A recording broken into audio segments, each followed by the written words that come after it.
Hi beauties, welcome back to my channel. I'm Kennedy and I fear that I am obsessed with the off-campus show, and it has made me want to continue my reread of the off-campus series. So that is what we are starting today, is my continued reread. Now, I have done reading vlogs for The Deal, The Mistake, and The Score in like February, I believe, so if you scroll down, those videos are there. Now, let's talk about The Goal. The Goal is probably my least favorite in the off-campus series. I'm not the biggest Tucker fan.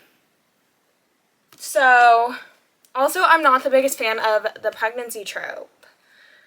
So I don't know how I'm gonna feel about this. I still did love it, it's the weakest one for me. So, we're gonna try this, I suppose. Please remember to like, comment, and subscribe, and let's get into the reading vlog.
I do love that Tucker knows about Dean and Allie and no one else does, because these books overlap, and he came home and saw clothes on the floor of the living room, and so he's assuming that Dean and Allie did it, and he's correct. So I love that, like, he knows but isn't telling anyone else and isn't telling Dean that he knows. It's kind of just like a secret that he knows. I do love that aspect. I love how loyal Tucker is to Dean, because he's trying to get with Sabrina, and as we all know, Dean hates Sabrina. And he says, "John Tucker, glad to hear it, but you should know that Dean is like a brother to me. We've had each other's backs on the ice for 4 years, lived together for 3 of them, and I plan to stand up at his wedding and hope he does the same at mine. That said, he's my friend, not my daddy." I love that he's saying, like, I am not going to stop being friends with Dean for you. Like, Dean is my best friend, and, like, if you can't handle that, then I'm not for you.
I hate Sabrina's stepdad. I also hate how, like, insecure she is about where she comes from. Like, I definitely get it.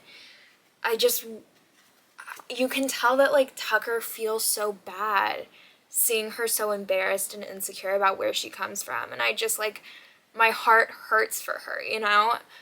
I hate her stepdad, though. Can somebody punch him? Like, I'd very much like to punch him.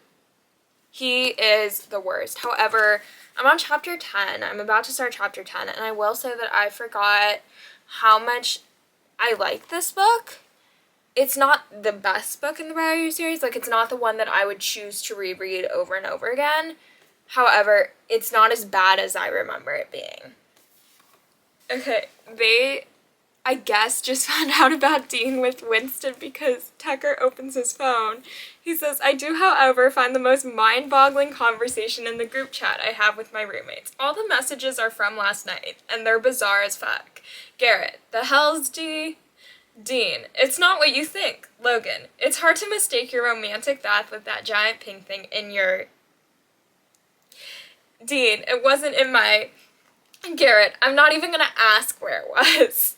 Dean, I had a girl over. Garrett, sure. Logan, sure. Dean, I hate you guys. Tucker quickly types out a text. Wait, what did I miss? Since we have practice in 20 minutes, the guys are already awake and clearly on their phones. 2 photos pop up simultaneously. Garrett and Logan have both sent me pics of pink dildos. I'm even more confused now. Dean messages immediately with, why do you guys have dildo pics handy? Logan types ALINIMB. Dean, question mark, me, question mark, Garrett. At least it's not in my butt. Actually, I don't know if I can read that on YouTube. You know, not sure if I'll get blocked for that. Okay, we're gonna finish reading this, but I might cut some of that out. I stormed to myself because I'm starting to piece it together. Logan, nice G, you got that on the first try. Garrett, we spent too much time together. Me, please tell me you caught D playing with. Logan, sure did. Dean is quick to object again. Dean, I had a girl over. I love them. I love how they found out and they're just immediately razzing on him. Like, I love how Logan found out and then immediately told Garrett, and Garrett starts texting and is like, the hells?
the next day.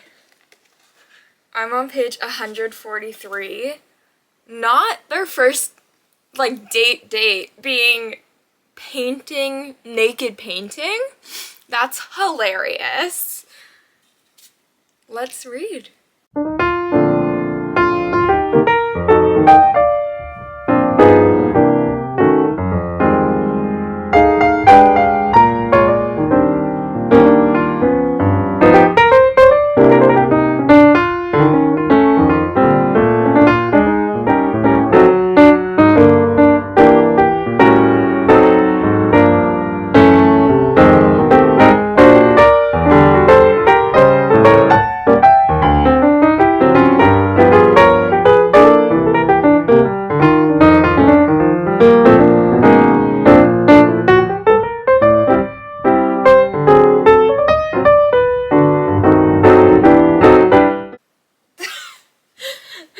Not Garrett having a powwow with Tucker, Logan, Fitzy, Logan's friend Morris, and Hannah about Dean and Allie, and saying, apparently I'm the only one who thinks this is the worst fucking idea since horses.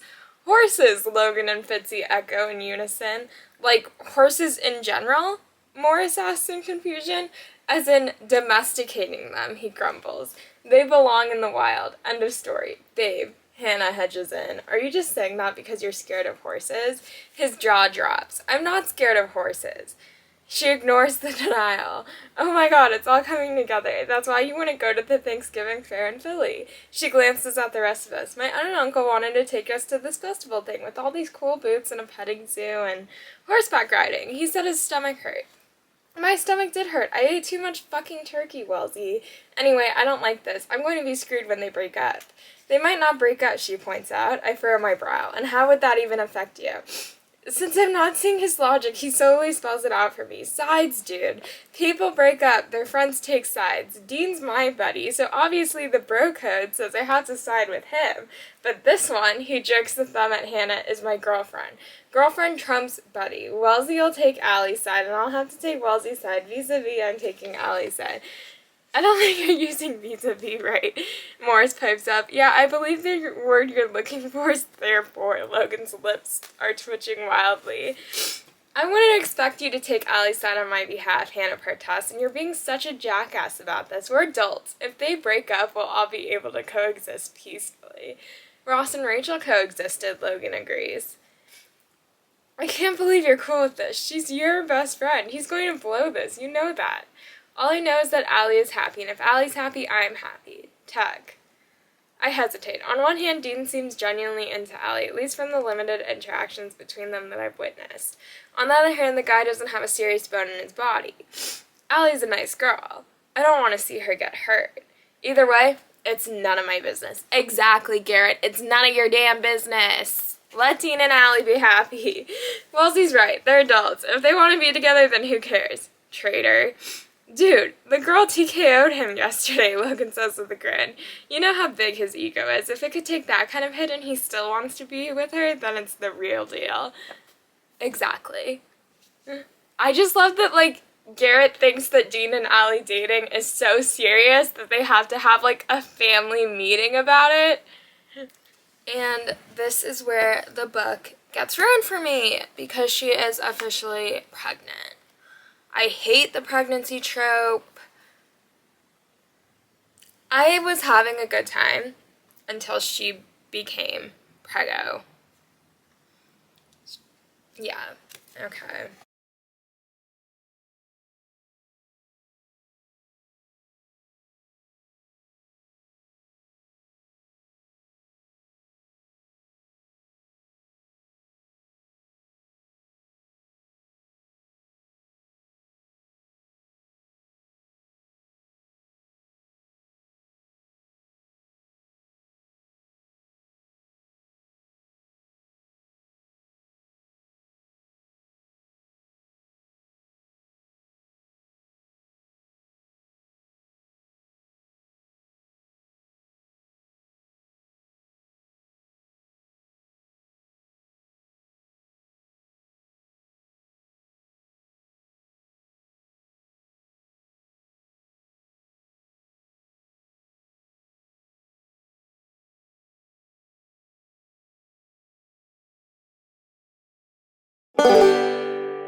why I love Garrett Graham. He's picking names for Sabrina and Tucker's baby. And just out of curiosity, what were the boy names? Grace Hedges. He cheers up again. Well, the top contender was Garrett. I snicker so loud I'm surprised Sabrina's water glass doesn't rattle. I say, playing along, and what was the runner-up? Graham. Hannah sighs, but it's okay. I have some kick-ass girl names, too. He taps his pen on the pad, meets our eyes, and utters 2 syllables. Gigi. My jaw drops. Are you kidding me? I'm not naming my daughter Gigi. Sabrina is mystified. Why Gigi? She asks slowly. Hannah sighs again. The name suddenly clicks in my head. Oh, for fuck's sake. Gigi, I mutter to Sabrina, as in Garrett Graham. She's silent for a bit. Then she burst out laughing. What? Garrett says defensively. The godfather should have a say in the name. It's in the rule book. What rule book? Hannah bursts out. You make up the rules as you go along, so. Besides, you haven't earned godfather yet. This dumbass is still in the running, talking about Logan. Actually, Garrett beams at us. Logan's out of the race. I twisted my chair to look at our teammate. Since when? Logan's expression instantly goes shuttered. I decided to bow out. It's a big responsibility. I can't. I can't. And it's so funny that Garrett Graham then names his daughter Gigi. Gigi Graham. It's hilarious and stupid, and I love him. Okay, I just finished The Goal, and I want to read you guys the end quote that I love, and it's because love is the ultimate goal. It's not the one I had strived for, but I was lucky enough, so damn lucky, to achieve it. I love that quote. I think I'm going to change my rating though, because I originally rated it 5 stars when I first read it, but I think I'm changing that rating to 3.5 stars. I did like it more than I remember liking it, and I only rated it 5 stars because Off Campus is my comfort series, but ultimately the pregnancy trope, and it just kind of drags on. Ooh, I can't rate this more than 4 stars. Anyway, I hope that you guys enjoyed this reading vlog, and I will see you guys next week.